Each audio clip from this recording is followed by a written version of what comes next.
Yeah. 24 hours of peace, peace, love, unity, safely having fun. Real hip hop for the people. It's an engagement.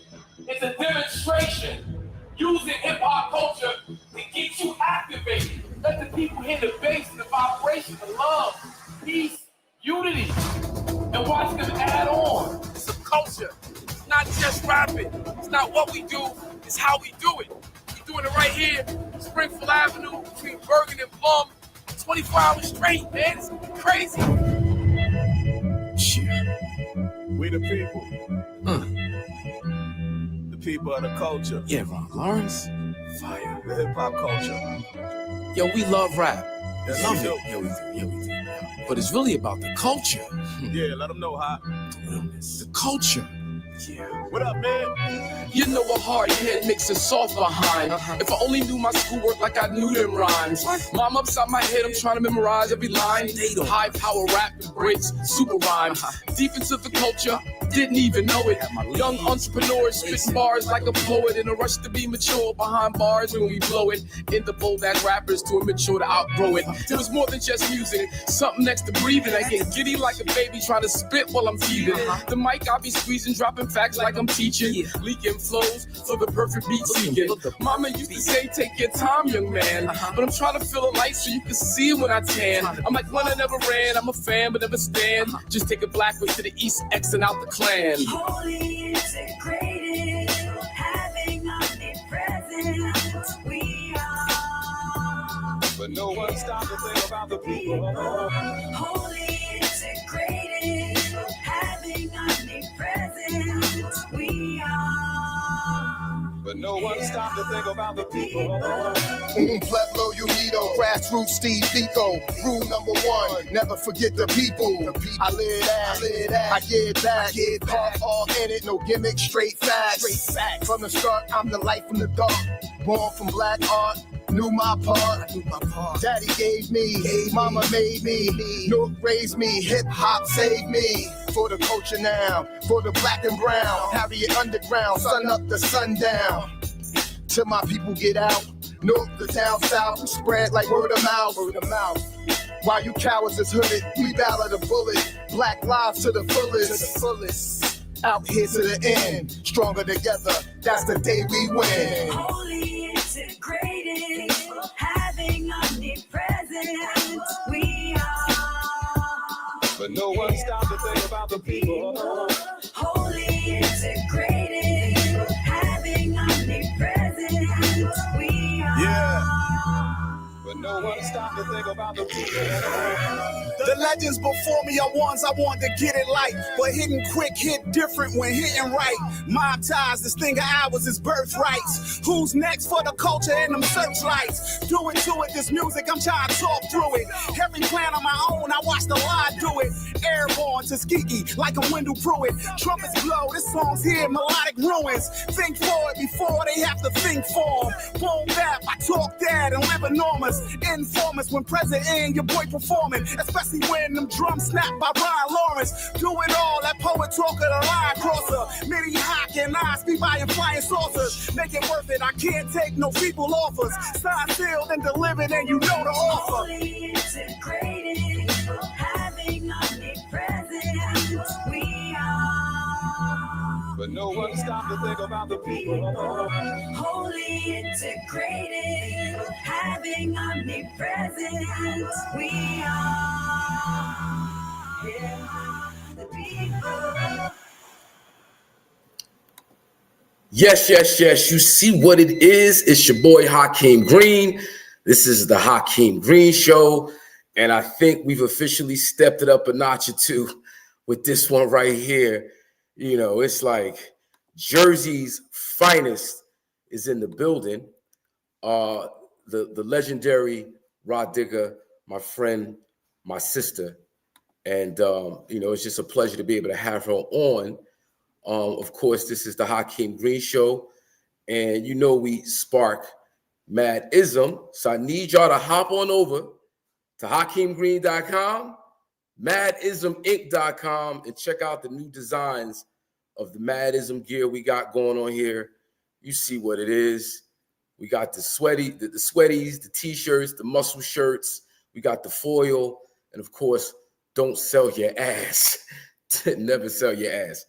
Anyway, back to the Hakeem Green Show with one of the finest MCs that hip hop has to offer.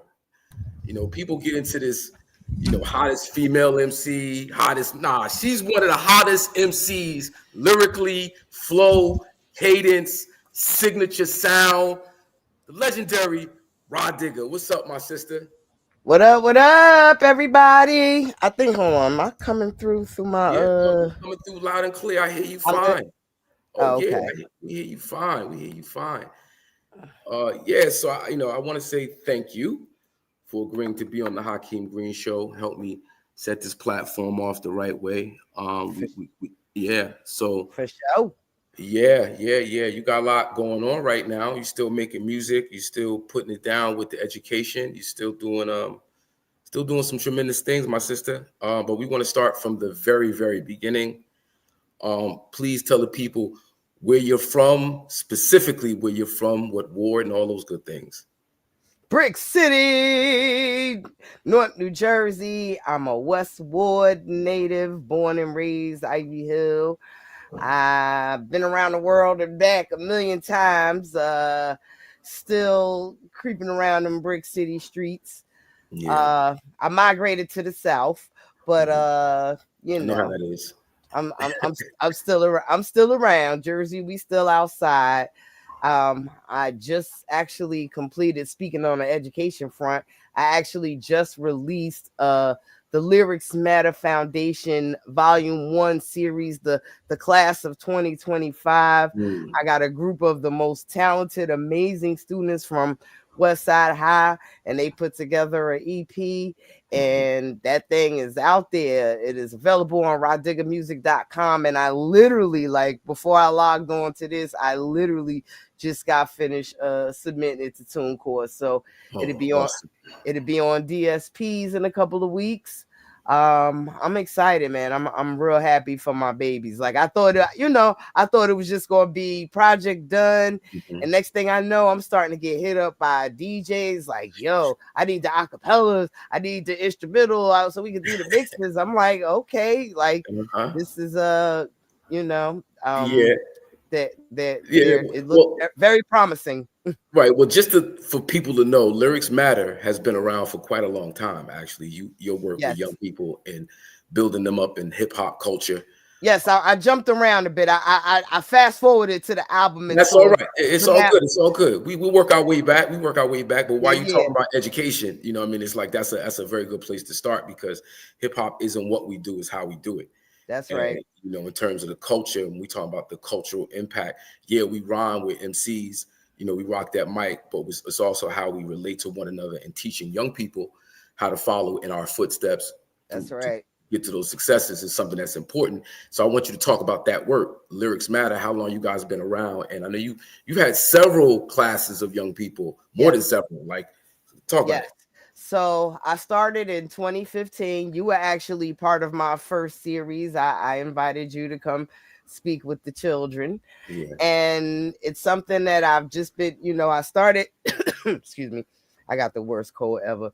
The initiative started as a way to just kind of get kids off the streets, like, hey, here's something that they can do that will be, fun to them. It speaks to the things that interest them, because we all know the idle time is a devil's playground. So I came up with a curriculum and a music workshop, and it actually went over amazingly well. I started out being funded by the city, and I was able to do a lot of things with these kids. I was taking them up to the radio stations, up to Sirius, up to Hot, up to record labels, to actually sit down with an A&R and just kind of speak with them about how the whole signing, getting a record deal process works. I've also taken them to YouTube offices just to kind of give them the flip side of that, how it works as an independent artist. And I And as I was doing that, I started having folks approach me like, hey, well, is this only for like the wayward kids or something? We got kids who are actually in school studying, broadcasting and music. So then I started tapping into the schools, and then the neighboring cities started hitting me up like, yo, is this just a Newark thing? I mean, we got Irvington, Star, we got other cities. So then I started getting tapped by the burbs like, well, is this just an inner city thing? Because we've got some kids out here in the burbs that are interested as well. Then I started getting tapped by different states like, hey, is this just a Jersey thing? Because, we got New York, Philly, California, next week. And as of 2024, I found myself in Taiwan doing Lyrics Matter workshops. I'm officially a global ambassador for It's only right. For hip hop, ordained by hip hop, of course. But no, the State Department prior to this current regime was actually funded artists to I guess they have their political motives and things. It's like anytime you want to tap into the mindset of the people, you see what's going on in hip hop. So they dispatch artists to go out and just kind of find out what's going on in all these conflict countries of ours. But I take that and I flip it and I say, hey, well, if anybody's going to be running around teaching some hip hop culture, it's going to be some people of the culture. So that's right. I just kind of planted my flag in that world. So I'm doing it all over. But I always bring it back home. My last session was with students at Westside High School. Shout out to Principal Cook. Shout out to Coach T. No doubt. Shout out to Coach T. He definitely, corralled these kids for me. And they were very disciplined, meeting every Saturday morning at 9 a.m. Could have been anywhere in the world on a Saturday, but they chose to come in and get lectured by the likes of Melly Mel and watch Beat Street. Come on. I mean, this is what we doing at Lyrics. Exactly. That's the real deal, Holyfield. So you had an event at the top of the summer that was actually a Lyrics Matter event. Yes. And you had Coach T was there, some of your students were there. And that was just, good to see them getting that hands-on experience, doing photography, doing sound, doing other things at an event. Of course, your event, you put it together, give them that real world experience. But to go all the way back to the beginning in terms of real world experiences and how you came up in Jersey hip hop, like when were you first introduced to this wonderful thing we call hip hop culture? So the very first time I said I'm gonna write a rhyme was when I heard Roxanne Shante. Roxanne Shante was the was the person that made me pick up a pen and say, okay, girls can do it too. Let's go. So then when the real Roxanne dissed her, I had my little tape recorder from Radio Shack. I had my 12-inch instrumental of Roxanne's Revenge, and I wrote a rhyme as if that was the very first rhyme I wrote. I was Shantae's sister. Oh, I want to hear the rhyme. I was Shantae's sister. This in the real Roxanne. So so a lot of people don't even know. I just inserted myself into the Roxanne. Do you remember those bars? You still got those bars on? You know what? I don't remember the rhyme, but I do remember the last two bars because I felt that was, to me, that was just the I was like, assalamu alaikum, alaikum assalam. I'm an MC with the fresh rhyme. I just know that was my line. Like that, that was to kill him. Even like, Roxanne's sister. I know there was like 26, 30 different Roxanne answer records, but was there ever a Roxanne sister? I don't think there was. I was her. I'm just saying a RAH Digga, Roxanne sister joint would be kind of fire. I don't know if it's too late for it, but that just sounds right. I was Roxanne's sister with my little baby self. And from there, so at that time, it was still kind of like, I guess, play until I heard Wrath of My Madness by Queen Latifah. Now, when I heard Queen Latifah, and everybody knew that was Dana Owens, basketball star, Irvington High, I'm like, wait a minute. The girl that played basketball at the school down the street putting music out? Because honestly, I thought video and radio, I thought that was like a New York thing. And as a kid, New York seemed like out of space. Like it didn't seem attainable as a kid until I saw this girl from Jersey down the street. And that's when I realized, like, wait a minute, this is actually an attainable goal. So I started just kind of like looking for people that made beats and had like a real official studio situation. And I found a guy named Trevor. Shouts out to Bess. He went by Bess. Excuse me.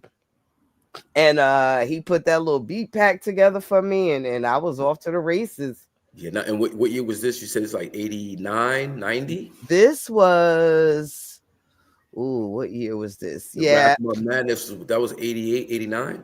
Yeah. So this was like between 88 and 90 that I'm like kind of trying to put my little demo together. And then at some point I actually met Shakim's brother Paul. Yeah, big shout out to Paul Compare. Shouts out to Paul. I didn't realize it was Shakim's brother. Like I always seen Shakim. I knew there was this guy Shakim running with Queen Latifah, and when I saw Paul, I thought that was Shakim. So I'm talking to him like, yo, I rap, whoop whoop whoop. And ultimately one thing led to another. And I had the privilege of meeting Latifah, but she's big dog. I'm just like, I'm little sis, just chasing behind her coattail, trying to be everywhere she at, do everything she do. And that was actually the start of a long succession of crews that I was rolling with. So with Flavor Unit, I gained a rap partner named Chia, and we were called Twice the Flavor. It was a play on the name Flavor Unit. Then at some point we parted ways with, shouts out to the ruler Lord Ramsey too, who we recently lost in 2024. That was like my first music manager. And he's the one that put Twice the Flavor together. But ultimately we parted ways because we didn't feel like, either they I guess they didn't feel like we were ready, and we just felt like we were kind of chasing at that point. So we ended up in the hands of DOS Effects. Really? So we were signed artists to DOS Effects. Wow. And it's crazy because we got with DOS Effects right when EPMD split up. So you had this faction underneath Eric Sermon, which was comprised of Keith Murray and Redman, who was our Jersey homeboy. And then you had Parrish's sect, which was like DOS Effects and Lord Have Mercy. Shouts out to Lord Have Mercy, was down at the time. And we again beat in the streets as this group with DOS Effects, and at some point that ended up running its course. And ultimately my partner and I split up because I felt like right when it was getting to crunch time, I just felt like the passion really wasn't there from her.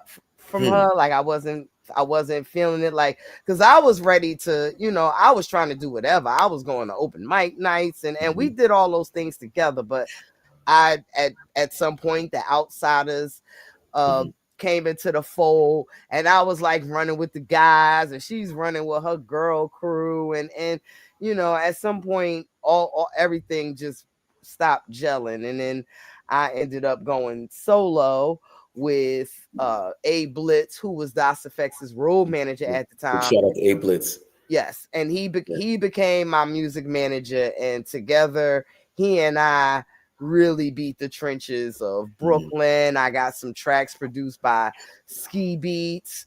Of course, there was the infamous feature on the score, the Fugees. That was Jersey Love right there. That was an event produced by the Outsiders. So I was, doing my thing. Like as the Outsiders, we were literally just walking the streets of Essex County looking for people to battle. Yeah, So, I think we met during the Outsider days. okay, Yeah, it yeah, tracks. yeah. There was an event on I want to say Springfield Avenue. A little shopping. It was like a little shopping strip mall. Okay. Right past the Parkway on the right hand side going up. Anyway, you was Sabi was there. Oh wow, okay. I mean, hey, Yeah, that's my first memory of actually meeting you. This was early.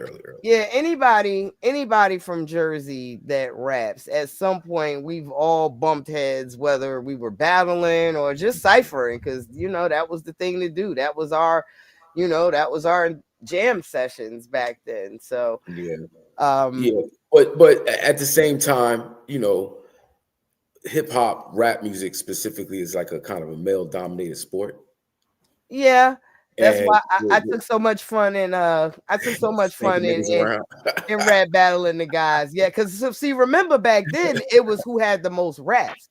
It was who could last the longest in a cipher, and I always won that. And it's something that just to talk about the Outsiders. The Outsiders, in terms of punchlines, metaphors, double and triple entendres, specialized in that from early. Like it was kind of a signature. So yeah, it's how many raps you had, but you still had to have that shit. Oh, and for as sure. a crew, y'all was known for having that shit. Punchlines galore. Oh, for sure. Outrageousness, whether it's Pace, Z, yourself, Slang Ton, rest in peace, Slang Ton. No, that's why I was going with this. Slang Ton. Mm-hmm. A lot of people don't really know who Slang Ton is and his impact on our culture. So I wanted you to spend some time talking about that brother and what he means to lyricism out of Jersey. Slang Ton was definitely ahead of his time. If I had to liken him to any other artist, which I would hate to do, but just to give people like an idea of where he was at with it, I would definitely say he was a more lyrically inclined Kool Keith. As far as just the abstractness and and still the toughness. And hey, there are conversations being had about Eminem. Shout out to M, because he definitely pulled up and was running with the outs momentarily in the Jersey streets. But there are conversations being had about Slang Ton's influence on his rap style. Yeah. So yeah, that was a dope brother. He, we lost him early, even before I even got to put out Dirty Harriet, but I do have him on my Outsiders Last Word song, so Posse Cut. So at least I was, privileged enough to get that out there, have some tangible piece of him on my project. But yeah, he was it. He's actually the only one in the Outsiders that won a Blaze battle. Yeah, I remember a few of the guys was in a Blaze battle. I know one battle, Pace and Z, at some point they had to go against each other, and I think they got disqualified because they both couldn't get through their rhymes without laughing and shit. So they ended up comedy. Yeah, they ended up canceling themselves out of the battle. But Slang Ton was the only one that actually excuse me, was in a battle and took it all away and won. Yeah, that's man. I miss that brother dearly. As a brother and just as an MC, a super duper lyricist. So he's greatly missed. You speaking of M, I always felt like, damn, he sound like Slang Tongue. He sound like As Is. He sound like Young Z. He sound like Digga. And Detroit on a whole, they're very pay attention to lyrics. Oh Like yeah. they pay attention. The Royce, the 5'9s, the list goes on. But Oh, that Jersey impact means something. yeah. You know. Absolutely. I was gonna say on another podcast I was on, we had Royce as a guest, and it was so funny because he was actually in the interview talking about how they studied us and how they were big fans of ours. And at the end of the interview, Jamar was like, damn, I didn't record that. I'm like, you're shitting me. So look, we had to do the interview all over again. Hell yeah, And you do. Look, and I was trying to get her. I'm like, what was that part you had said about we influenced you? I'm like, damn, yo. Yeah. Only Godfrey and Jamar is my witness. I'm like, word is born. He said he studied us, but nah, shouts out to Royce. Royce, another incredible MC. Yeah, no doubt. Rest in peace, Proof. Proof is somebody who held us down tremendously in Detroit, and we always did likewise when they were out here on the East Coast. Yeah. Funny, I never got a chance to meet him. I have never met Eminem. Oh wow, which is crazy. I know it's like a 6 degree of separation too. Yeah. Now, the emphasis on Jersey and its impact is important to me because, being the little brother sister of New York City, coming up in the culture, everything was very much New York City centric in terms of the radio stations, who we heard, the influences, what have you. But, Jersey having its own thing happening, I think it's important to highlight that because, we think of the Sugar Hill Gang, even though he bit Kaz's rhyme, still Jersey Cats, Duke Booty, rest in peace. Just Jersey on. You talking about Queen Latifah? Yeah, I have a similar story with Latifah, but in terms of Naughty, when they were the New Style, being a background dancer for them, when they did the show at Uppsala for Flavor Unit to get signed. Okay. And then, just the Redmans, the Poor Righteous Teachers of the world, top to bottom, Redhead Kingpin. Let's talk about Jersey's impact on hip hop nationally and internationally, especially since you're the international ambassador of hip hop, Miss Taiwan.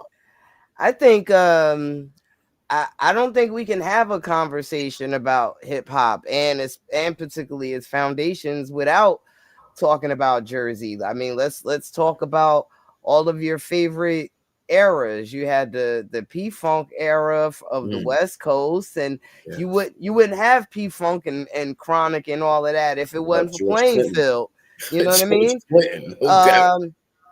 We wouldn't have even had a label that cared enough to produce rap records without Sylvia Robinson, Big Jersey. Like I think Jersey has planted its flag in this game from early on. So EPMD and more funk, like the East Coast funk, the West Coast funk, all of that was birthed in Jersey.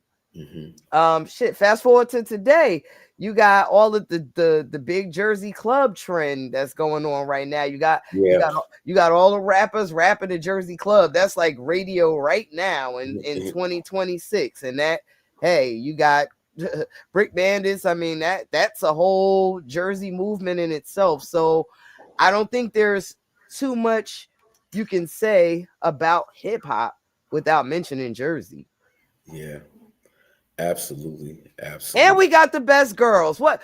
RAH Digga, Lauryn Hill, and Queen Latifah versus whoever. Pick name versus insert names. Ooh, wow. That's I'm gonna chop this up. That's gonna be one of my main little bites. Jersey female MCs are the greatest MCs. That's period, right. point blank. Shouts out Lady Luck. Shouts out Heather B. Come on now. Come on now. Yeah. So Jersey definitely puts his stamp on the hip hop. Now we talked about the outs. Flip mode. Yes, sir. Like again, when we talk about lyrics, we talk about longevity. We talk about, what an entertainment mogul could bring to the game. Busta Rhymes has his crew called Flip Mode. You're the first lady of the Flip Mode squad. That's right. Yeah. They talk about Flip Mode, how that came into being. So Flip Mode happened around 96. A lot of people don't know that I was actually signed to Q-Tip before I signed to Busta Rhymes. So Q-Tip was the one that actually gave me my record deal. And I just had a chance session. Z was having a session with Tip, and he and I were sitting in the non-smoking section. Everybody else was, on the other side smoking. I was about 8 months pregnant at the time, and Tip was in this non-smoking section with me. And I just turned to him and was like, I got 30 days to get a record deal before I had this baby. I just shot my shot. He was like, you got music? I'll sign you. I was like, okay. I'm like, I'll do you one better. That following week, I was headlining the a Lyricist Lounge showcase that Tip was actually hosting. Oh, that's crazy. And I was like, I'll see you. That's coincidentally. That was coincidentally. Complete coincidence. Wow. I think during that week though, we did put him a demo together, which contained Tight. The song Tight was one of my demo records, originally produced by Ski Beats, and I performed it. My rapper outfit was like a one-piece Carhartt jumpsuit. That was like my hip-hop maternity outfit. Wow. And I think he saw that show and was just like, yo, it's a go. Like, I ain't, now seeing women perform pregnant and seeing everybody pregnant and rapping, it's like, now they all over the place. Right. When I did it, it was unprecedented. Wow. So I was on that SOB stage, 8 months pregnant, rapping my ass off. Like, you got the footage for that? Is there footage? You know what? We've been trying to get the footage. I think Choke No Joke might have it. I know Choke No Joke. He mentioned to me about having some archive footage, and we were supposed to sit down and go through it for a fee, of course. But but I have been scouring YouTube. I haven't been able to find it. I wish I could find it. Even the Lyricist Lounge guys don't have it, but I definitely will pay top dollar for that footage. That's classic, legendary footage right there. You're performing at SOBs, hosting at SOBs. No, performing at SOBs. Yeah. Tip was hosting. Tip was hosting. You performed 8 months pregnant. 8 months pregnant. Shit, I might have been 8.5 at that point. And that's with Sativa? Yes. Wow. Yep, my one and only. And by the time I signed my record deal, they had to messenger the contract to my crib because I was to the point where I couldn't leave the house, where I could go any moment. I was too far gone to take the trip to New York to sign the contract. So they sent it to my house by messenger to sign. And I got that thing. I got that advance. Yeah. Right as I was having my baby. So talk about God being good. That man saved my life. All day, every day. That's right. Absolutely. So, just reflecting back on everything that we've covered so far, right? Up into the birth of your only child. Hang on, because I actually let me bridge that. Oh, let me bridge that. I'm sorry. Let me fast track it. Don't speed. Yeah, okay. No, I was gonna say I'm gonna just fast track it to flip mode to answer your original question. So, unbeknownst to me, when I got down with Tip, I didn't realize until documentaries later that was the time that Tribe was actually going through it. Like they were having a split. And I'm just beating Tip in the head. Yo, what the beats? My mom got it. I'm hungry now. Right. I'm ready to go. And it was at that point that he turned me over to Busta, said, you know what, I'm not. And then he had a huge house fire. I remember that was like being news with like him losing his whole archive and everything. And I think I just, the thought of dealing with me just got too overwhelming. Busta was in the process of forming Flip Mode Squad. Rampage was fresh off of Wild for the Night. He was entering Put Your Hands Where My Eyes Could See. So now the squad is forming, and there I was, you know, from Tip. I want to continue with the Flip Mode conversation, but your story of Q-Tip and SOBs and that whole thing just made me reflect on how much hip hop you actually are. Like just everything we've talked about so far, from the education to, you know, how you first got introduced, what you did with that energy to want to go ahead and write a rhyme, like everything that you're doing and telling me, hip hop is so much a part of it. So that's why I had a hip hop wedding. I had 2 hip hop weddings. My first wedding was on the Rock the Bells cruise, and Big Daddy Kane was our officiator. Wow. And my second wedding, all hip hop music, not one R&B song played. My husband walked down the aisle to Nas. Wow. Just straight hip hop through and through. Yeah, see, hip hop is not what we do, it's how we do it. And we can flip and bounce this culture to a lot more things than just rap, even though that's what we do. That's just a part of what we do. Yeah. But back to Flip Mode, because you know, in terms of what Flip Mode means to the culture, what Busta means to the culture, and then how you coexist with this other group of guys primarily. I think being the only female in Outsiders pretty much boot camped me for Flip Mode. By the time I got to Flip Mode, I was the bully.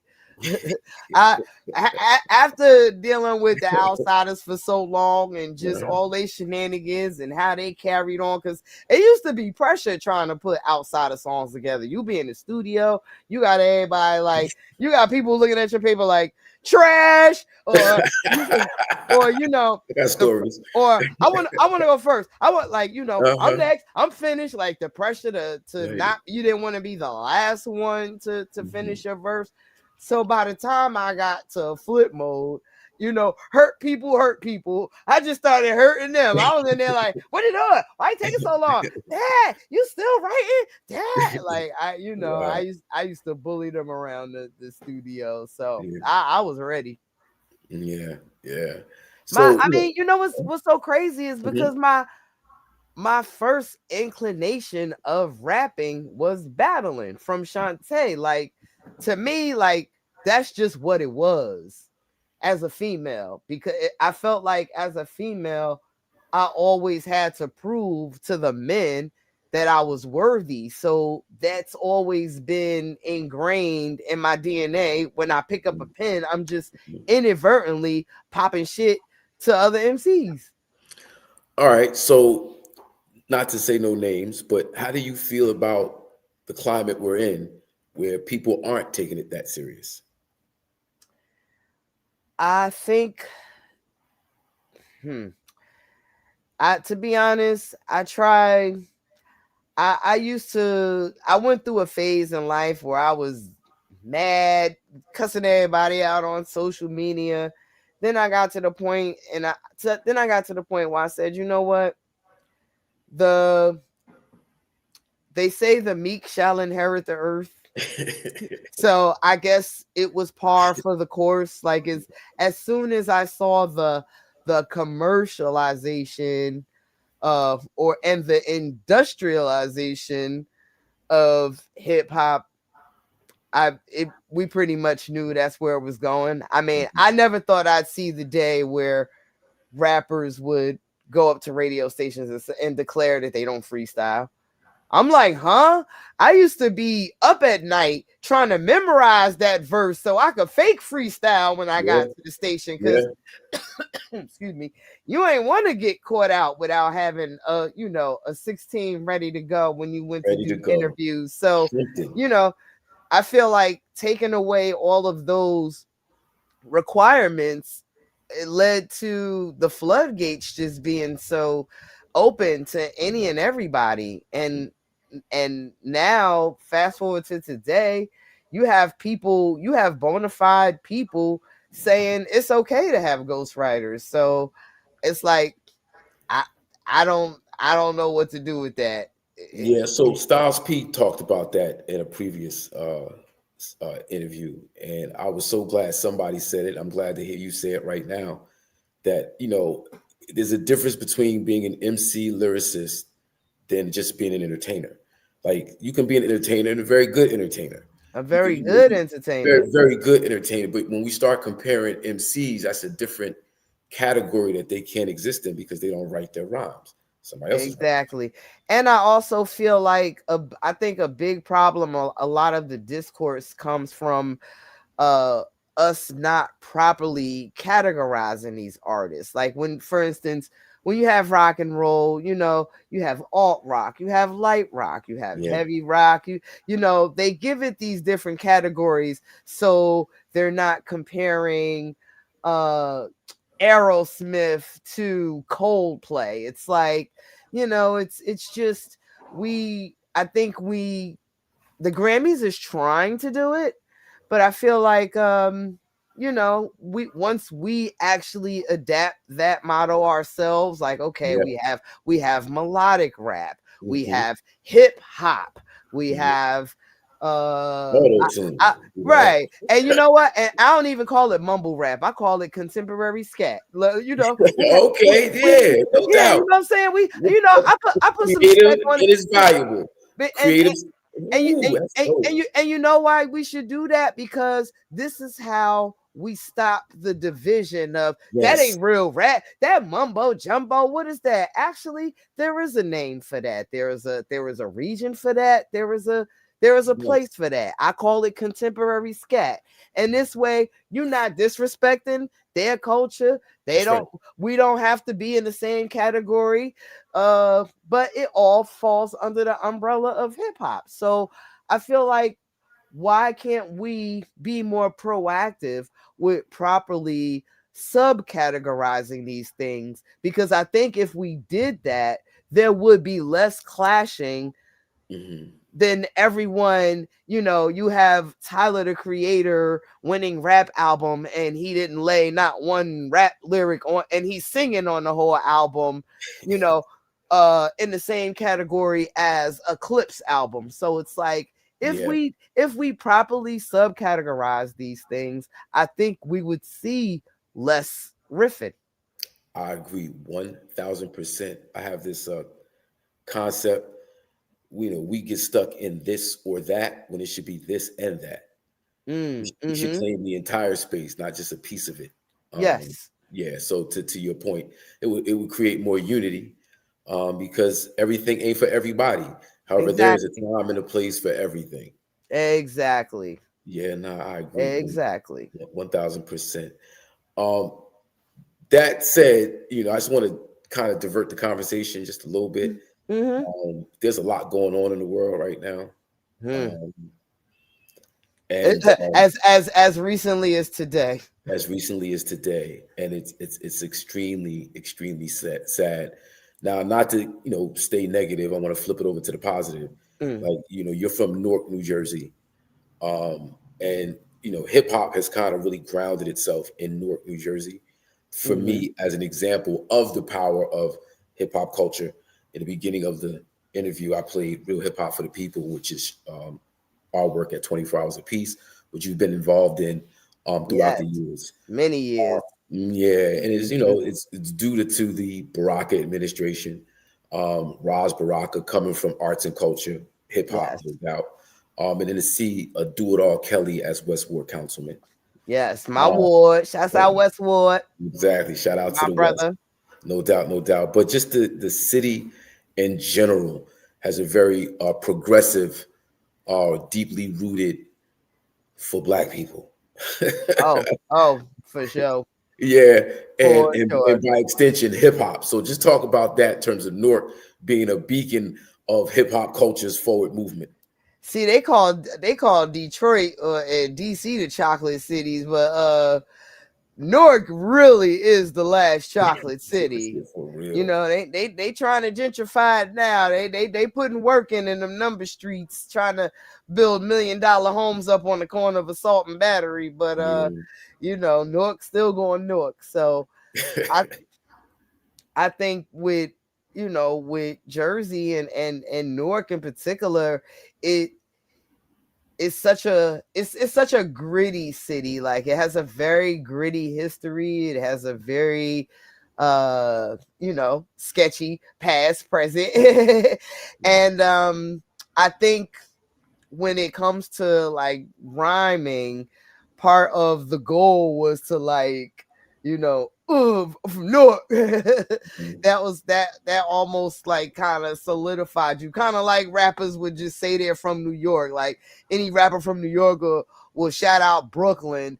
Newark was like that, for even though it's mad dope MCs and, you know, and mad cities, I think Newark just always like represented that. And then you had the son of a great poet, Amiri Baraka. His son is now the mayor of the town. I mean, the arts and culture literally run the city. I mean, there's so many people from Newark, too many to name. Sarah Vaughan, Whitney. Look, we claiming Whitney. That's right. You know, it's all Orange. Yeah, I'm like, we Orange, claiming North, Irvington, Whitney. You know, we all, you know.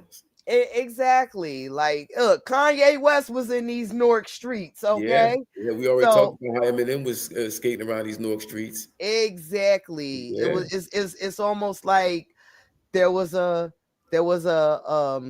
vetting process, if you will. Like, you had to get through the Newark MC. If you could get, you know, if you could at least hang with, I don't know if you was getting through them, but if you could at least hang with the Newark MCs, you might have had a shot in these rap streets. Yeah, and how can I say, like, when you talk about these different cultural Jersey club, our relationship with club music and house music, right? But then when you look at, like, we kind of stepped it up another level in a lot of ways that I don't think we recognize in terms of our politics, hip hop culture. You got rappers as Amiri Baraka's son Raz, who's on Miseducation of Lauryn Hill, with a spoken word piece, been on Def Poetry Jam with a spoken word piece. The arts and culture like kind of runs the city, but then it takes kind of like it's just proud to see leadership come from our area. Right. Of our ilk, and happily sponsor it, because, you know, when you go to a lot of other places, especially like when I do Lyrics Matter in other places, it's a lot of red tape. It's a lot of you know, political hogwash. You have most constituents more concerned with the job that, you know, okay, these little programs are cute, but what job can they go get after this? And we have a administration that's willing to invest in the artistic culture, because he understands that there are plenty of jobs for creatives out there. Like, you have to give them the opportunity to create and you know, and cultivate that process. It's like, they're not, you know, they're okay with sponsoring creativeness, where I find a lot of places are not. The other places are looking for, you know, .I cross T. Okay, they can fill out, but can they fill out an application for McDonald's after your program? I'm like, no, but they can possibly be an audio engineer for Beyonce one day. It's like, I can't stress how beneficial it is to you know, for the culture. And I'm really, really loving this trend of academia in hip hop. Yes. So many artists are becoming professors, and, you know, and doing workshops. And Nice Wonder, Young Guru, yourself. Of course, I come from a background in education. Martha Diaz, for years, I don't know if she still heads it up, but Hip Hop Ed. which was a network of hip hop scholars from all around the country. Could you imagine? Could you imagine if when we were in college we could have had hip hop as an elective? It was unheard of. All right, so I know you're familiar with the Boondocks. Of course. The theme song by Asher Rubin, Mm-hmm. Dr. Asher Rubin, who's an educator out of DC. I don't know if you're familiar. He had a program called Hip Hop Education Help, Hip Hop Educational Literacy Program. Okay. He built an entire curriculum. This is like 2006, 7, 8. He had it throughout the DC schools. And, he's at the time, Dr. Asher Rubin, educator, who is the theme song for the Boondocks. That's him rapping. Can I tell you a fun fact about Boondocks? What's that? When Boondocks was first getting launched, MC Light and myself were the pilot voices for the two brothers. And Wow. but Regina King came and kicked both our asses. She ended up being both voices, but the very first episode was voiced by MC Light and myself. We were in the studio together being the boy. Wow, that's crazy. That's still legendary. I mean, shouts out to Aaron. Shouts out to the creator. Yeah, Regina King, definitely next level, but RAH Digga and MC Light is next level too. That's an interesting little tidbit right there. Yeah, little history, little hip hop fun fact. But acting, you one of the first, hip hoppers from my era, that 90s era, to kind of hit the big screen. Talk about that and how that came into play. So after Dirty Harriet dropped, there was kind of a trend for a minute of rappers jumping in movies, and excuse me. You had your higher learning, no doubt. Right. So I actually went to California to audition for Baby Boy. And I thought I had it in the bag. I auditioned to be I auditioned to be Taraji's homegirl. So I'm like, okay, how hard can that be? Be the instigating homegirl from the hood. Yeah, let's flatten his tires. And I didn't get the part. But on the way home, literally on my way to the airport, mind you, I was in LA for a week. I think I might have auditioned for like the pilot episode of Law and Order. This was like when the crime series were really just kicking off in those franchises. So on my way back to the airport, I'm hungover now. This is my last day in LA. I had no more work to do. Hungover on my way to the airport. And I get a call from my then agent at the time that said, I got one more audition from you. It's a movie called 13 Ghosts.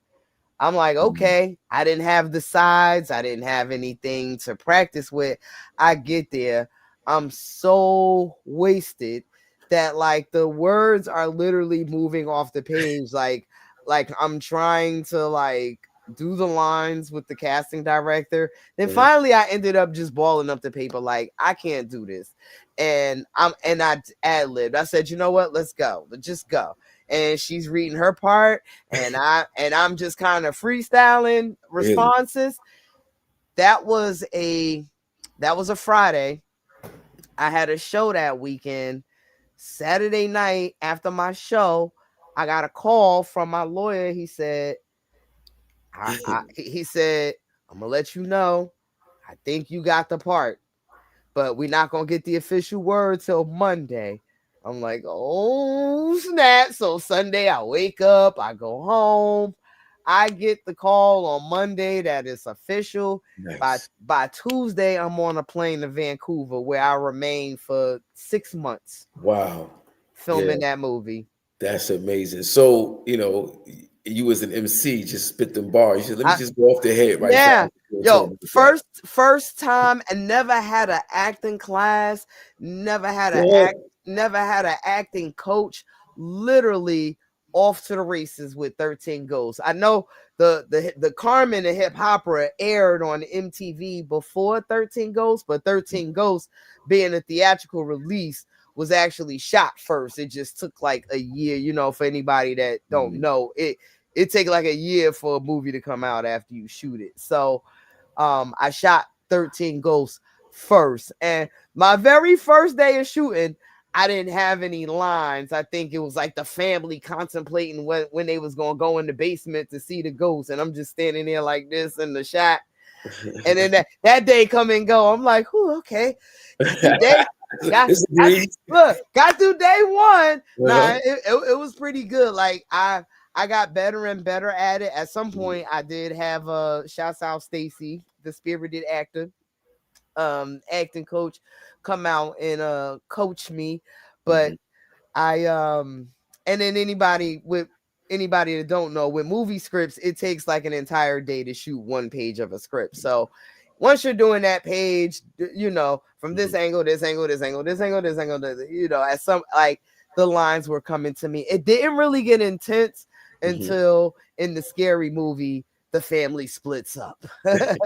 so once we split up, I just gotta bounce back. It's just, you know, it's me and Matthew Lillard bouncing off each other, and he was great. He helped me, because I was really like, I was really shook at that point, like, oh shit, now I gotta act. But he was fucking with me, like, you know, while they doing the sound speed, camera rolling, he in my face like, get pumped. I'm like, hey, motherfucker, what? And then like, and action, and we gotta run up, like, and then we take off running down running down the aisle. But he, you know, he was helping me, like, kind of just, you know, get them character, help you get that spirit of being frightened and wanting to. He was getting me frightened. He was getting me mad. Like every emotion that I had to exude in that scene.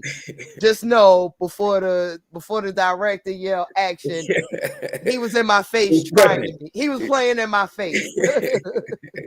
Now that's interesting though, just in terms of techniques to get into character. Because that's what it essentially is. You getting into that state that knowledge. We gonna get you there. We gonna work on you. And you know, sometimes the environment isn't the most friendliest all the time. Sometimes you're really cold. Sometimes you're really hot. Sometimes you're really hungry. Sometimes you know, it's a number of things going on. Sometimes you might have to find yourself doing an uncomfortable scene, and it's just a bunch of motherfuckers in the room standing around looking at you. I've never done any nudity or any love scenes or things like that, but I couldn't imagine. I can't imagine just knowing what a set looks like behind the camera. Like some of the stuff that we watch, you really gotta tilt your head to these actors. So in the different productions you've been a part of, what's the most uncomfortable you've been? So recently I did an independent film produced by Mars Roberge called damn, what was the name of the movie? Holy crap. Oh, Stars. I'm bugging. I'm like, damn, what's the name of it? Stars. So I play one of several mentally ill homeless women, and in my head I think I'm Oprah Winfrey. So I'm playing a mentally ill homeless woman who thinks she's Oprah Winfrey. Yep. And and it was a very gritty, low budget film. So when we had to pretend to be homeless, we were really on the ground, underneath the Brooklyn Bridge. It wasn't a green screen. It wasn't in the studio. Yes, in sub-zero weather. No, there wasn't this hot trailer with with charcuterie spread out for us. Like, we were literally like guerrilla shooting. But I wanted to do it because I wanted to just try my hand at dramatic acting, and I knew this was going to be an opportunity to really showcase some range. So I did the role, and it was rough. Wow. It was rough. That sounds crazy. Crazy. Yeah. So, and how many other productions have you been a part of? I know you mentioned Carmen. I mentioned Carmen. So Carmen, 13 Ghosts, Stars, and just recently I have a short scene in a movie called Rufus, another Mars Roberge production. Where Mars Roberge, where's he from? He is from LA. Okay. So he's an independent film producer, Wow. director based out of LA. He does what I like to call them theatrical stage plays, because they really feel like they're like they're almost they kind of they make you feel like you're watching a play almost, but they are written for screen. They're actually adapted from plays, so I guess that's why they call it theatrical. Yeah, theatrical play, because it's a play that gets turned into a movie, but Yeah. that is the premise of those. And that's my guy. So a couple of fun indie things I did as of late, just trying to show some range, just basically trying to build up content for my acting reel. Wow. Okay. Now, earlier we talked about the flip mode, and I kind of want to give everybody their propers. I don't know how you feel about it, but Busta Rhymes, of course. Yes. Of course, Spliff Star. Of course. Rampage. Lieutenant. Okay. So, I get thrown into one hit wonder category all the time. And there was a conversation about that, and then Rampage's name came up. And I just, I kind of had to step up and remind people about who this man actually is. When people think like one hit wonder, or they don't look at like a Busta Rhymes has a 30+ year career. And if you're out then you ain't doing nothing. You ain't a part of nothing. I'm like, nah, y'all don't get it. You just talk about Rampage and what he means. First of all, and I just saw someone speak on this so eloquently. I want to say it was it Tracy Lee, I think, or but yep. A hit is a hit. Yeah. You know what I mean? Like, a hit is a hit. Whether you got 1 or 101, if that one hit continues to feed you in perpetuity, then there's nothing people can say about you. Like, okay, how many hits you got? And for the record, I never approached hip hop culture with I need a hit record as the priority. A hit is something that happens haphazardly while you're in the process of making music that you love for a culture that you love. Like, that's how I look at hits. It's like, absolutely, I'm gonna make the music that I love, and I'm gonna speak to an audience that's picking up what I'm putting down. Now, if by chance I catch one, then kudos. But as long as I have loyal and dedicated fans that want to hear hardcore female rap, they know that they can rely on RAH Digga for that, I'm good. Right. Now, you called Rampage Lieutenant for a reason. Rampage, first of all, don't sleep on Rampage. Rampage probably has one of the best ears for beat picking in hip hop. And he also, sometimes where, okay, someone may not be the strongest lyricist, they might make up for it in swag and flow and cadence. And I feel like Rampage is all of that. When I do shows sometimes for a long time, first of all, Rampage and we created verses. I don't care what the hell Swiss and Timberland talk about. We've been going on tour since the flip mode era. We have been going out and doing shows where he do a record, I do a record, he do a record, I do a record. We've been doing that for over 20 years now. And out of everybody in flip mode, Rampage and I sonically have the most equally yoked production. So it's my pleasure to do records with Rampage, and he stay making records, whether they make their way out through the internet or through YouTube or through his own. He has a station at he has a radio show up at Sirius. So it's like, however he's getting his stuff out, he's still putting some dope shit together. Yeah, I went to go visit him out in Arizona. Mm-hmm. And we did some work, and he had, the compound was crazy. Mm-hmm. And he's got the radio station. Mm-hmm. He has a DJ pool. Yep. In terms of helping to break other artists and giving other artists a platform. He got sneakers. He got apparel. Yeah, apparel. He got and it's like just not Rampage, but I catch it a lot because jokers don't be knowing.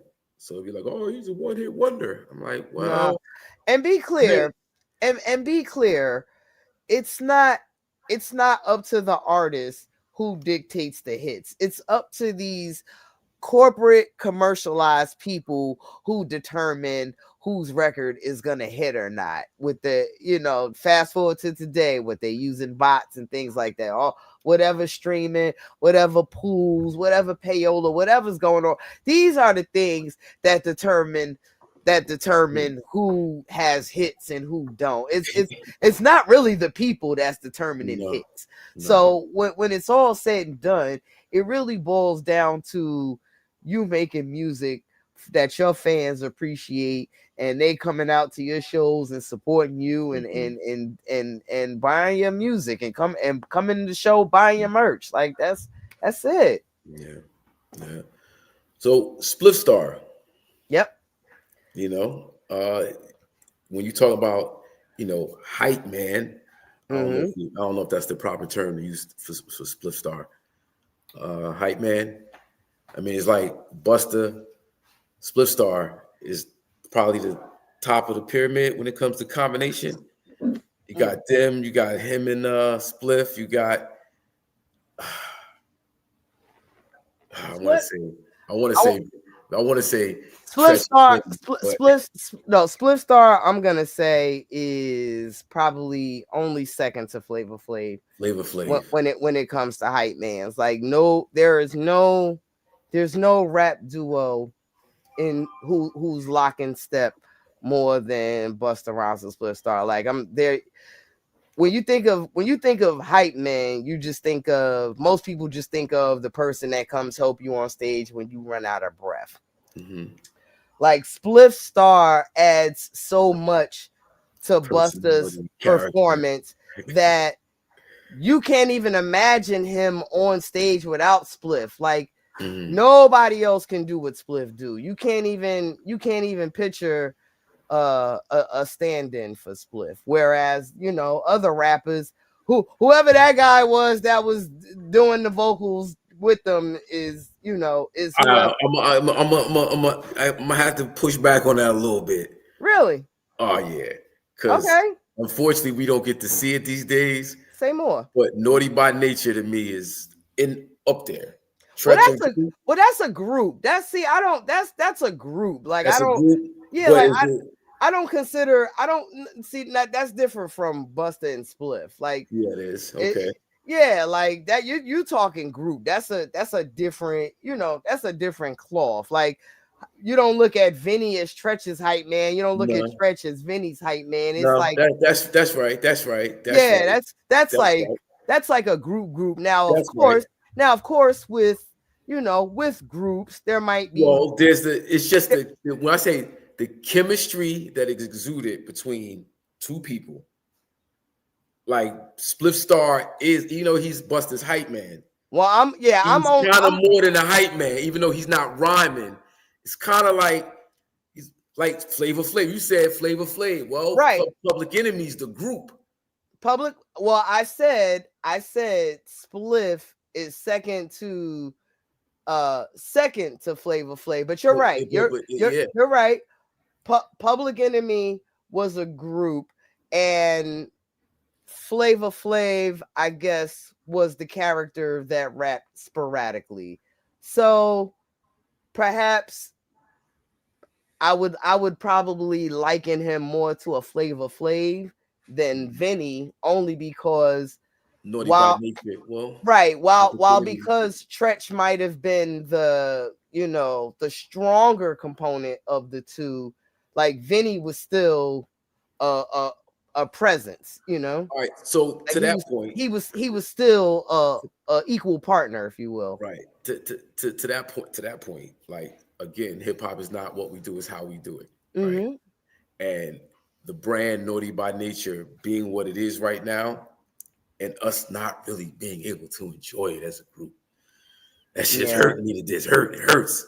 Yeah, I don't I used to dance for them when they were the new style. I saw them form for my senior year talent show in 1986. KG was in my homeroom. I can't speak to that fallout. I just some things unfortunately are just terminal, and as much as we would like to see, I mean, Latifah was able to bring them back together for a couple years ago for that Rock the Bells performance, but sometimes things run its course. Yeah, sometimes life just be lifing. Like that's family to me. Let me ask you this: family to me. Have you ever like gotten each one of them in the corner like, yo, what the fuck, man? Yes and no. Yes and no. I have my independent relationships with all three of them. All three of them, nothing but that's family. Like that's family, period. Vin, K, Tretch, family. And you see even like their own blood relatives, they not picking sides. I mean, I don't know. I don't know if I'm off base in this, but I'm hearing this as terminal as Ja Rule and 50 at this point. Oh, now see, I was there when they did the ceremony for the Naughty by Nature basketball court. Big shout out to Mayor Ted Green Oval Park, which is one of the parks that we grew up in East Orange. Actually, I take that back. I don't want to compare anything to that because that's like streets and loss of life and just that's too, that's too terminal. I saw them together. That was 2 years ago. But basically, it's okay. Well, I saw them together. No. I'm just saying I saw them together because of the park. And it's the Naughty by Nature basketball court. It's not. That's the group. Yeah. That's well. I will say this. I know there was a time where you couldn't even get them together in the same room. I do hear that they are okay enough to perform together. Oh well. What when it in case in point, I need y'all on stage on Latifah said at Rock the Bells. I don't. All right. I don't know if they're ready to tour the high seas just yet together, but they're definitely. Excuse me.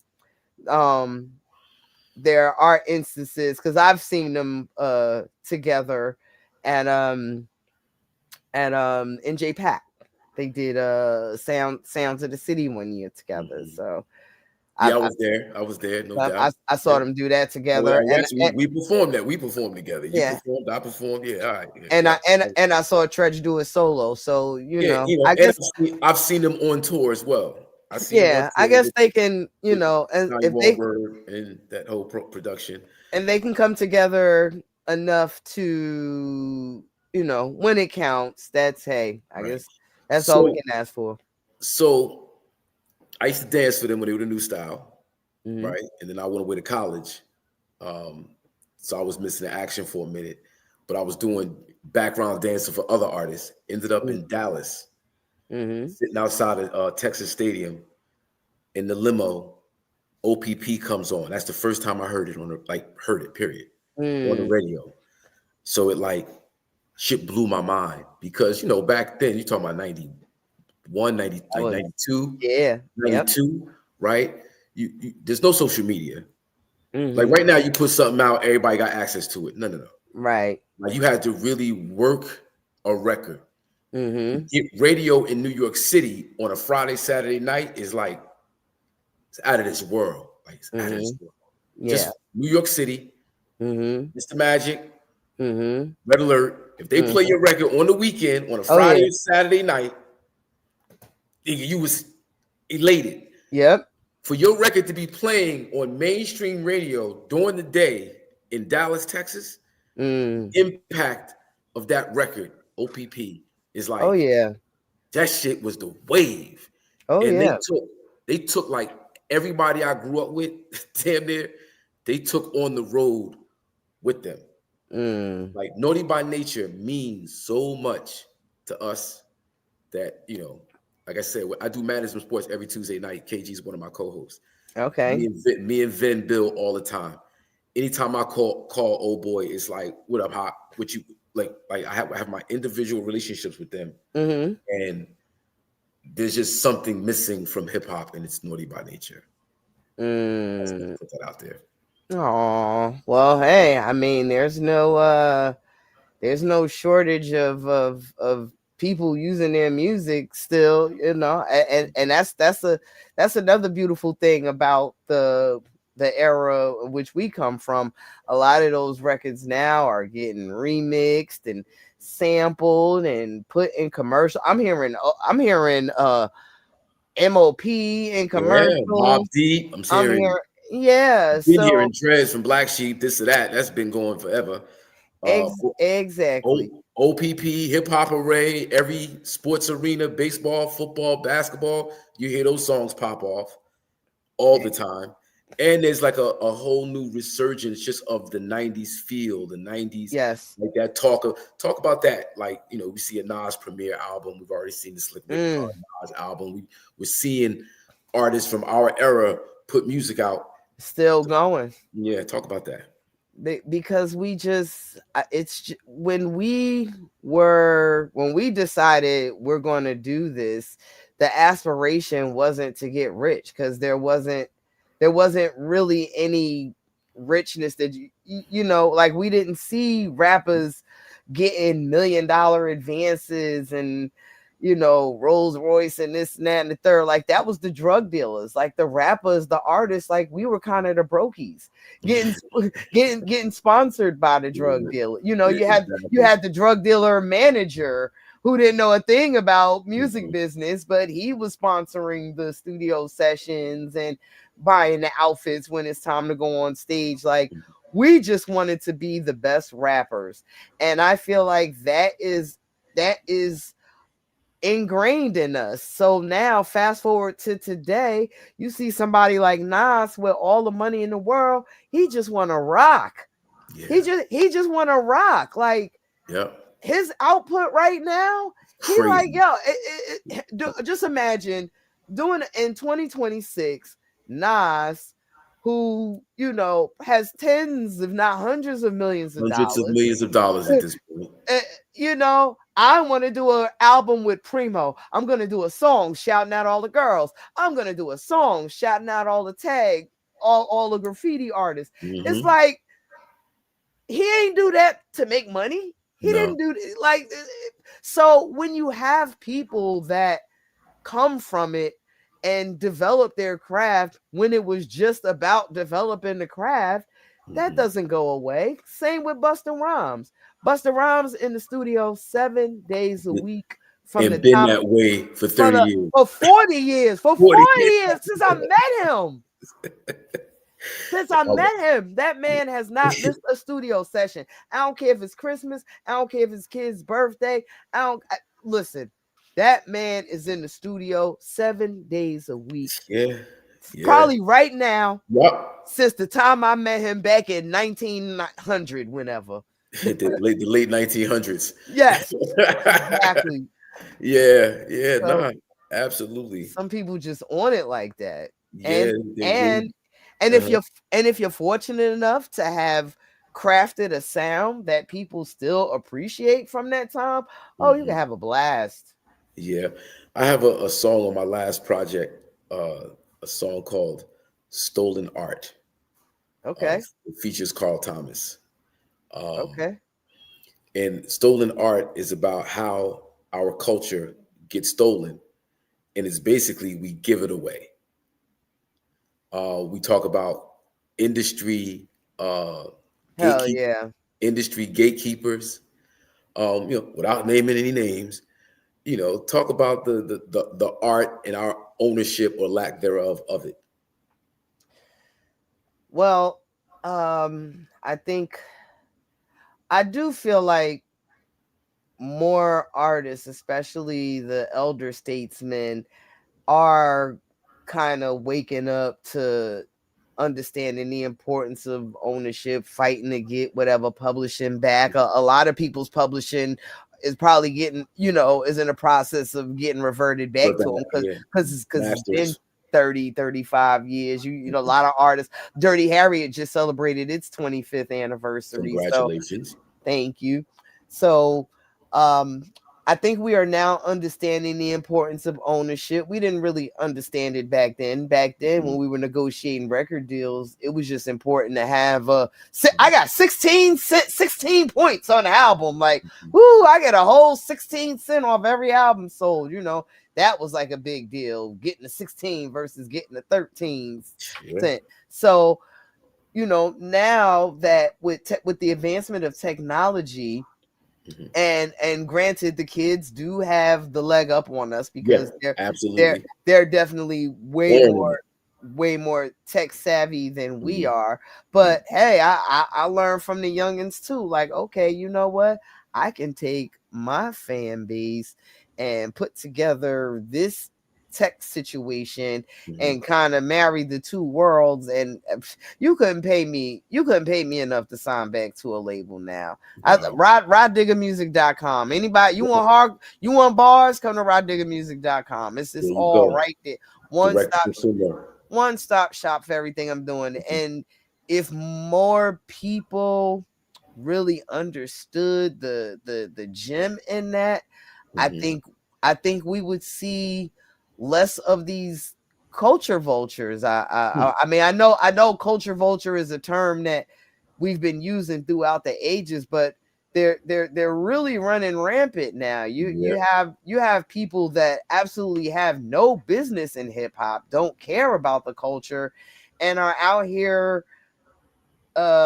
capitalizing off of it. Like, like who gave Aiden Ross authority to go there to comment on hip hop? I'm so proud of Glasses. I'm so proud of Glasses for taking that stand. Talk about it. Drawing a line. Like, at some point, when do we draw the line? Clearly, loudly, with force. We're not gonna stand the disrespect. We're just not gonna do that. And that being a conversation around protecting a black woman, regardless of her sexuality, has nothing to do with what we're talking about. We need more people to draw the line. To draw the line. Too many things is just a go when it comes to black people and our culture. And it's only hip hop, because guess what? They don't play that shit in country music. No, they don't give a fuck that Beyonce from Texas. Bitch, you ain't country.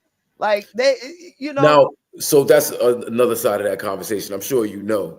But the irony is that country music is black music too. All day.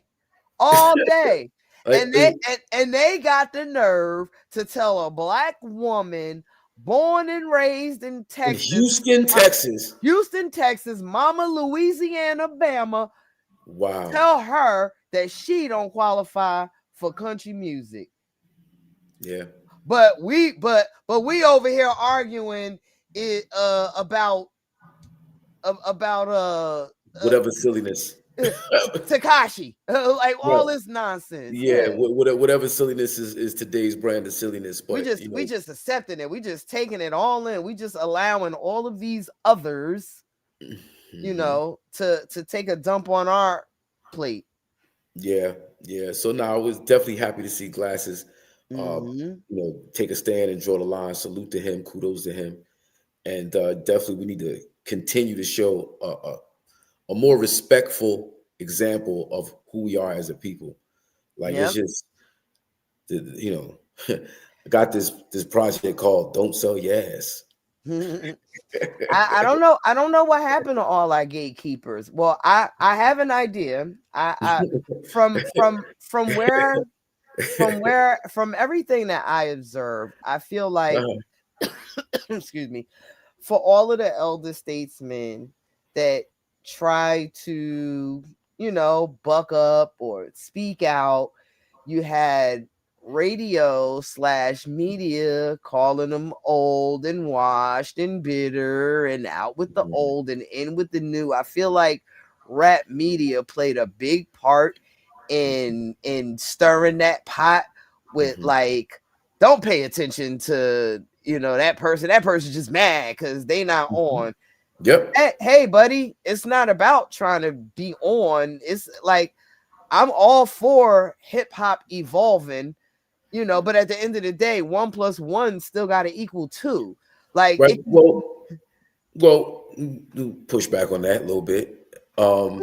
Hip hop evolves, or things, things, or minus the word evolve.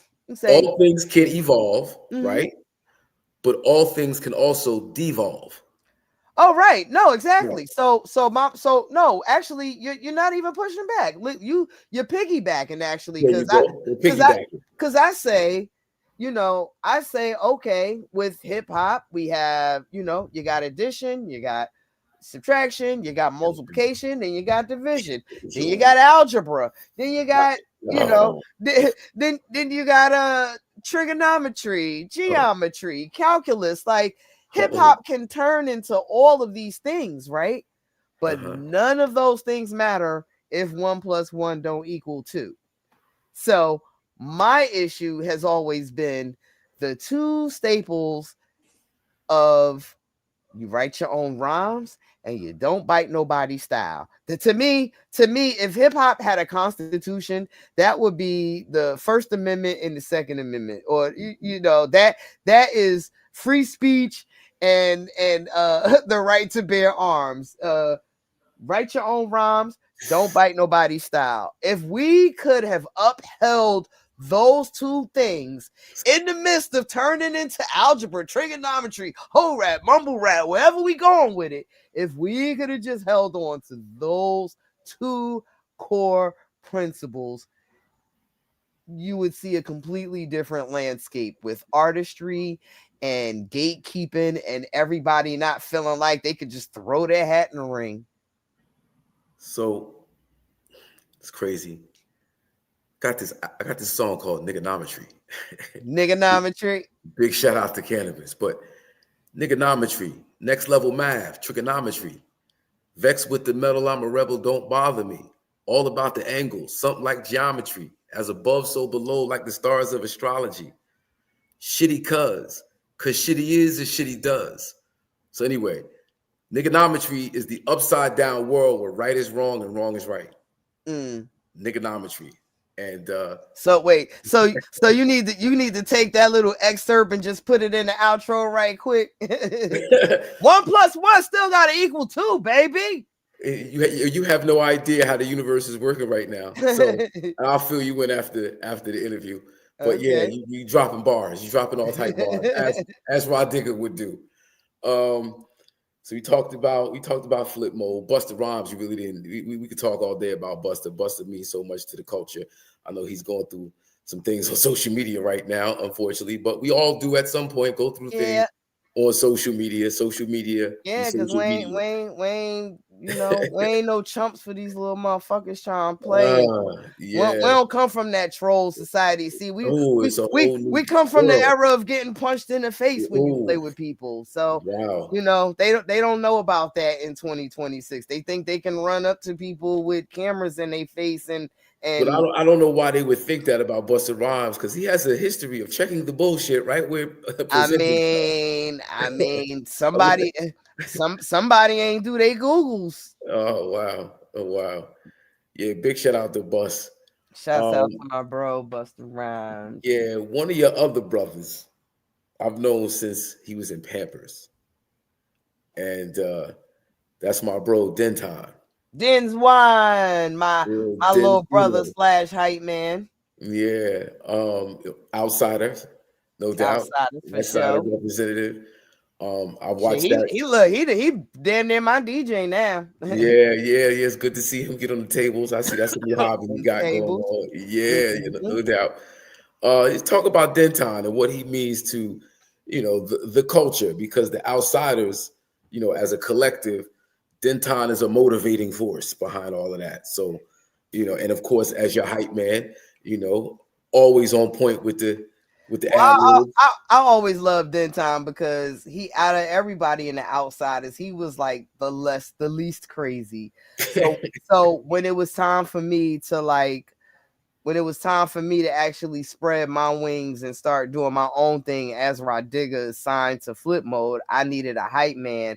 And he was probably like the least focused on rapping in the crew. So I ended up just bringing him along with me for the ride, and all of the monumental appearances that I made during my apex of the Dirty Harriet album, Denton was right there performing on Soul Train, performing at the Apollo, like any major event that I had to do, he was my steady hype man, and it was dope. It's funny too. He probably gonna be mad I tell this story, but one time we was doing radio at Rutgers. When he made the transition, when he said like, okay, I'm not gonna rap, because he really was rapping in the beginning, but then he really started honing in on producing. And I don't know if this is the event that caused it, but I feel like not too long after this event, I ain't really hear too much rapping from Denton. I'm gonna tell the story. We at Rutgers Radio. We on the air. We all taking turns freestyling. We going around the table. We go around once. Everybody spit a verse. We go around a second time. This nigga Denton started spitting the first verse again. We got like 2 bars and we like, no. No. Like, get your ass out of here. So I want to say that was it. I don't know if he would say that's what did it, but I feel like they were very close in time from that incident to him saying, fuck this rap shit, I'm gonna focus on producing. Yeah. That's how. Oh man. So Wayne, his brother, rest in peace, Wayne Dawes. He and I grew up in the same Raleigh Park. I've known Wayne since probably 6 or 7, playing in the park. And when Denton was first born, I used to go to the house and see him in the crib, and then that turned into us walking him to school. And then I would end up being a school teacher. He went to Hart Middle when I was teaching there, but he was outside. Yeah, Denton been outside since the kid. Denton was outside. Denton was doing grown-up things at 14, 15 years old. I'm like, I feel like he started being my hype man at well, no, I wasn't signed yet, but early. No,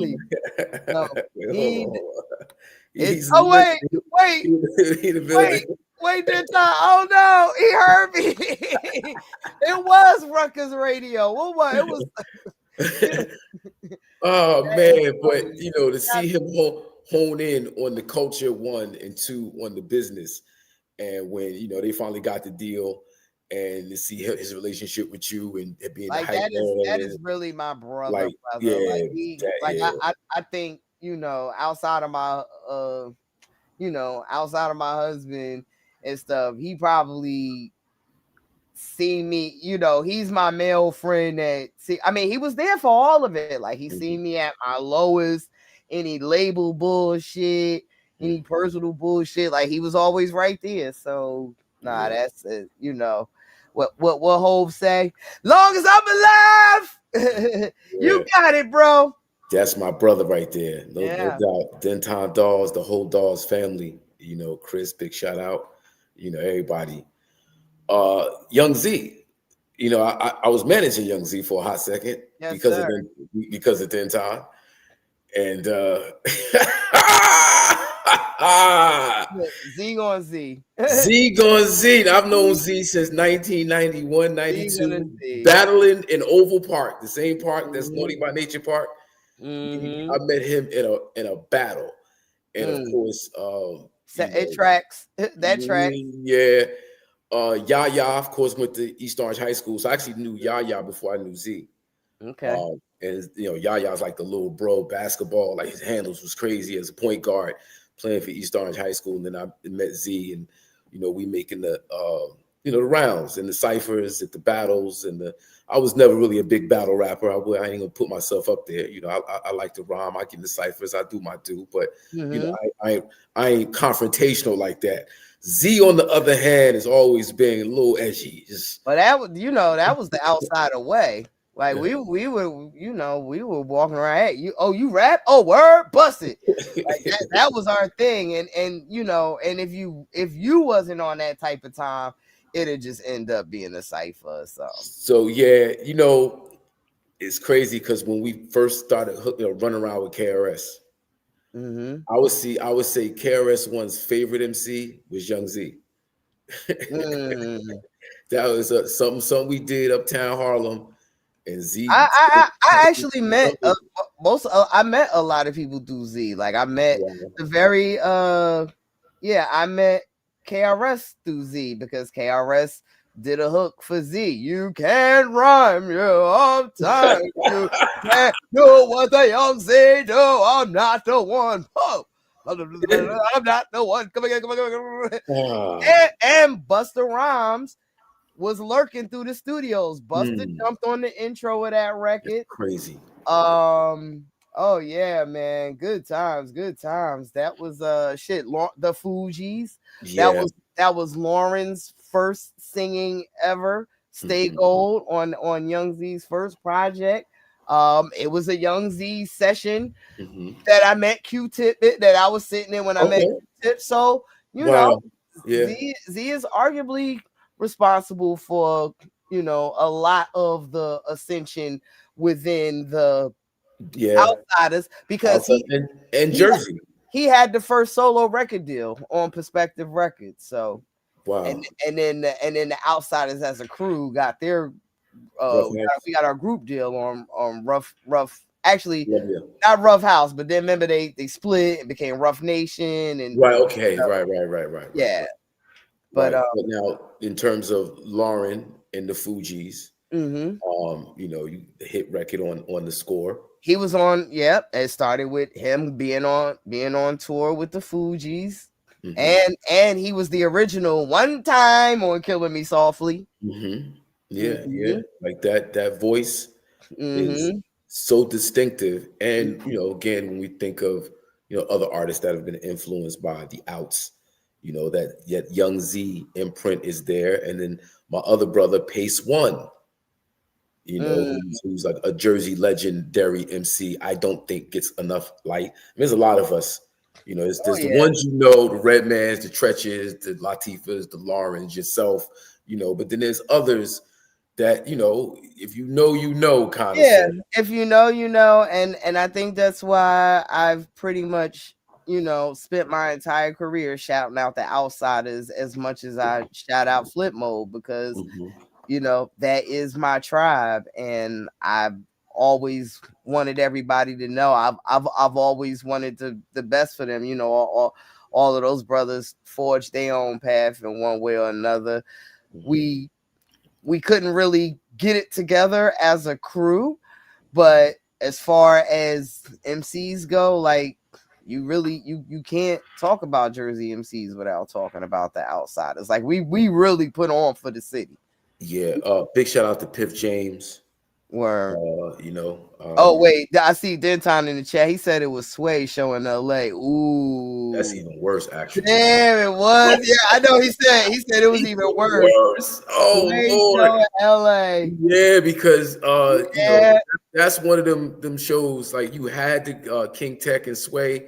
Yeah, you had to come correct on that show. That was a launching pad. We did my baby ain't have a second verse. And look, and we ain't shit because instead of motherfuckers just kind of like passing it on. They like, come on, nigga, spit it.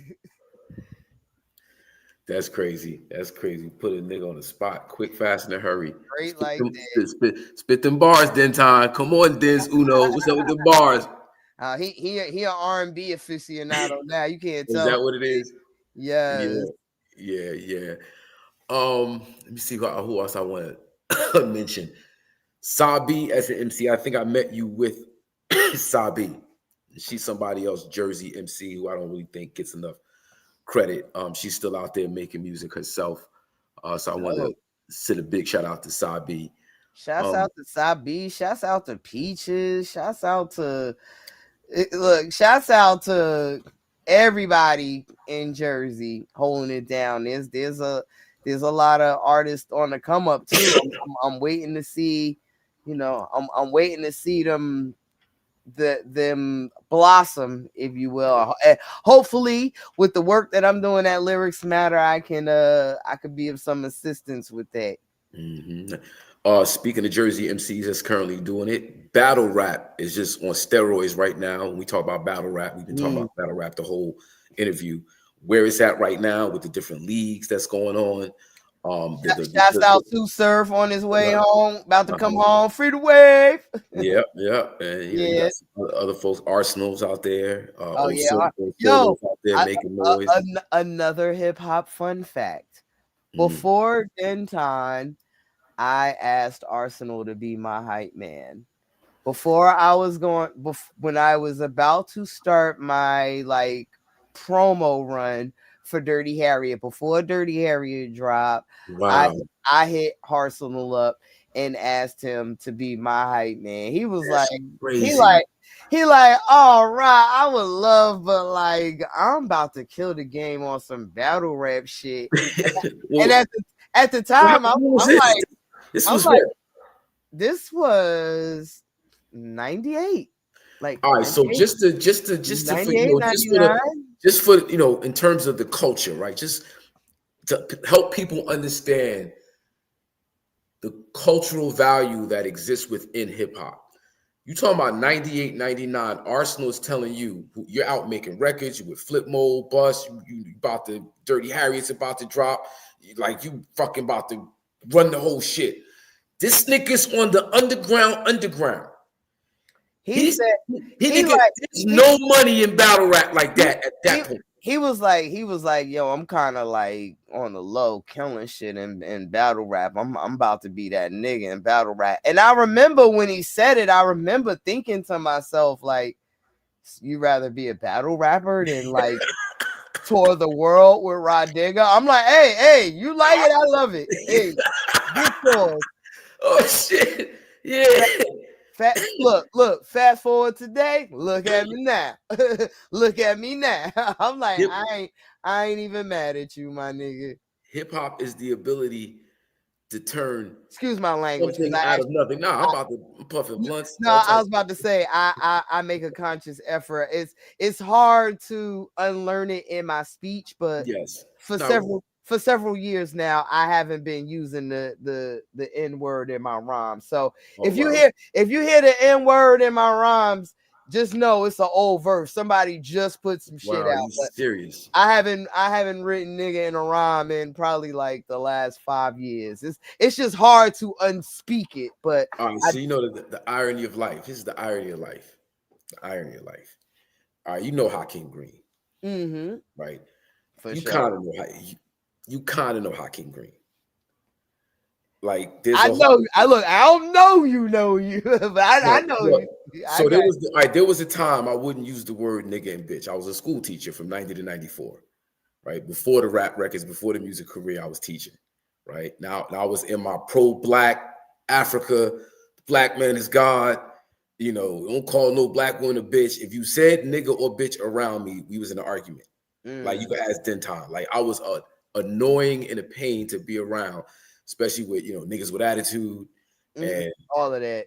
Just all of the state of quote unquote hip hop with my brothers and sisters I'm coming up with in East Orange, and there's a side. Everybody know that side of East Orange, Newark, the activity, the activeness that goes on, and you growing up in it. you yourself went to college. I went to college. I have a certain cultural rootedness about me that's like I see things happen. It's like, okay, if I'm gonna use this culture as a tool, it's got to be a tool to fight back the ignorance that exists. And we talking 90, 91, 92, 93. So you couldn't say nigga or bitch around me.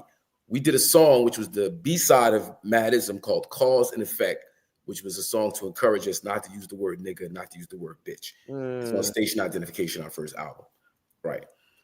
And then I got some research, the etymology of the word itself and how it means different things in different languages and different cultures and different.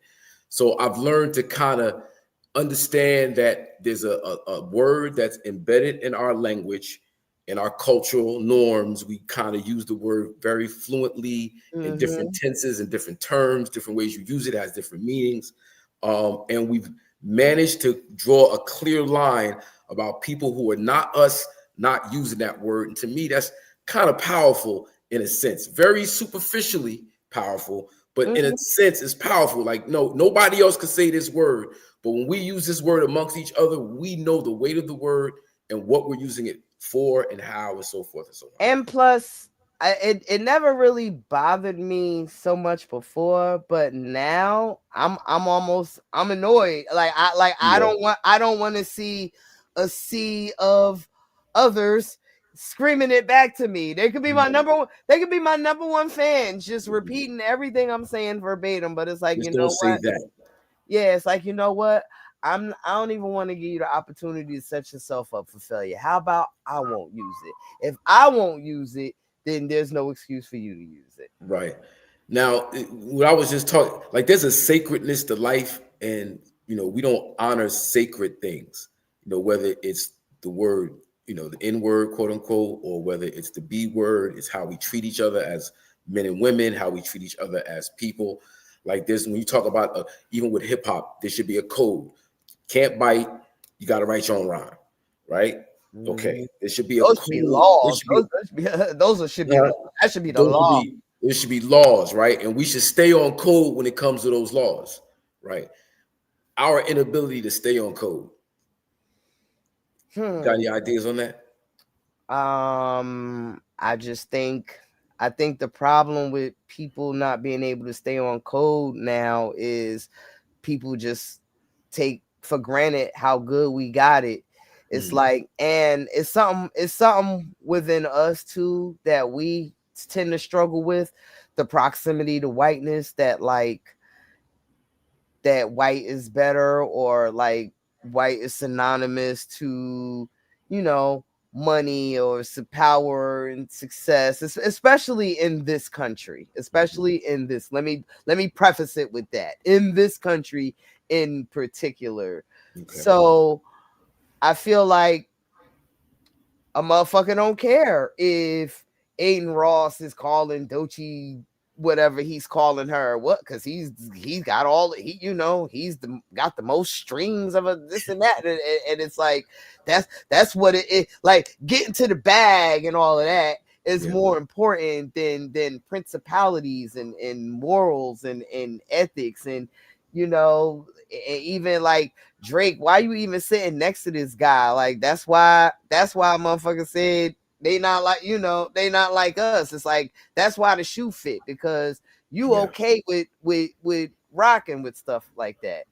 And I mean, so many instances, it just I don't understand. I don't understand a lot of what is happening with people. I think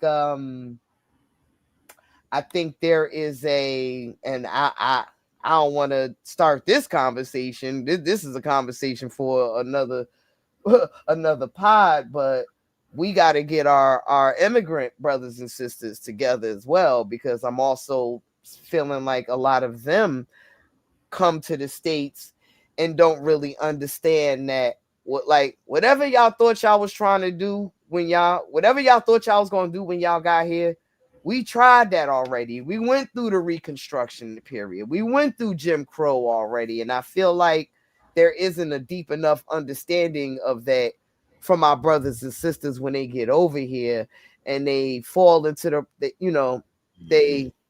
they fall for the propaganda that we just over here lazy and thugging it out.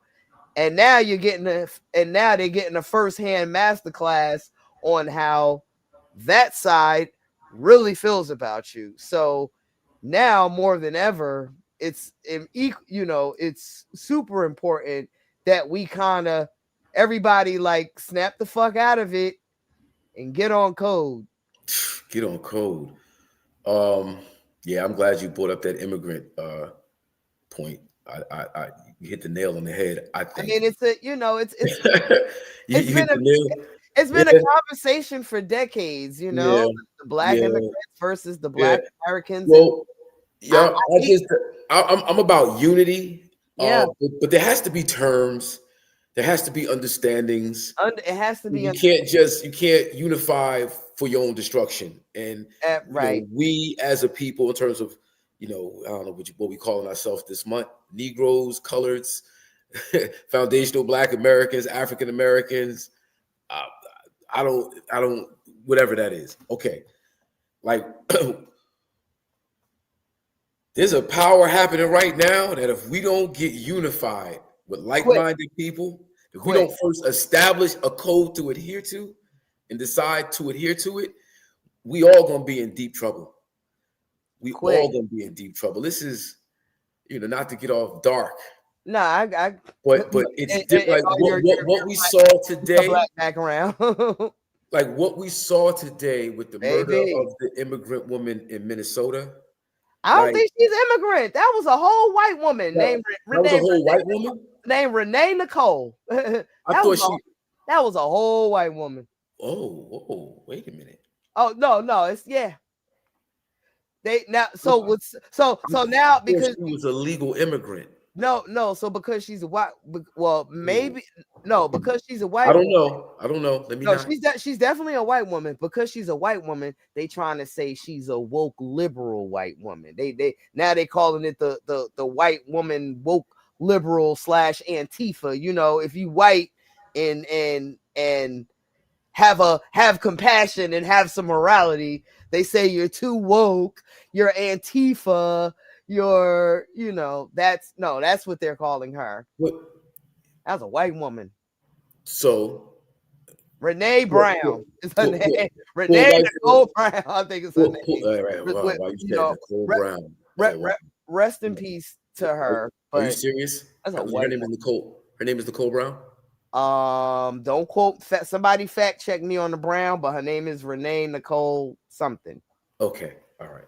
Well, rest in peace to her.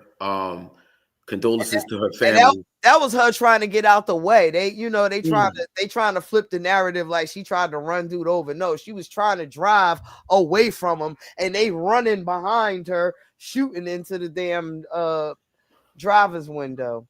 So I can remember. Imagine what we not seeing on camera. The idea that anybody can walk up to your car with their face covered and just open up your car door, that's enough to make any person step on the gas and just chase you. And who's to say y'all ICE? How I know y'all ICE? How do I know y'all ICE? It's sex trafficking going on out here. How I know you ain't go to Party City and buy a police uniform talking about you ICE? That don't make no sense. So yeah, it's really crazy, and I know there is a faction of Black and brown folk that aren't on the same page and felt like and not say feel like ICE is a Latino problem, but I always say everybody needs to understand, even though I know we told them at the election, they didn't believe us. I know, Black people, I know, but understand we are still in the line of fire. So we cannot turn a blind eye at this point. If they'll do it to them, they'll do it to you. Yeah. If you see it happening, it's just a matter of time before they do it to us first. Look, they'll do it to us first. They'll do it to us first. You don't want to give any agency the right to just walk up to your car door, your home, and be able to open up your property. Like that, you just don't want that to happen. Like you have to have, there has to be, let me see your license, registration, insurance. Let me find out who you are. Let me run your license plate. Just to walk up to somebody and open up their door off rip. They not even make somebody go. They not IDing themselves. Nothing.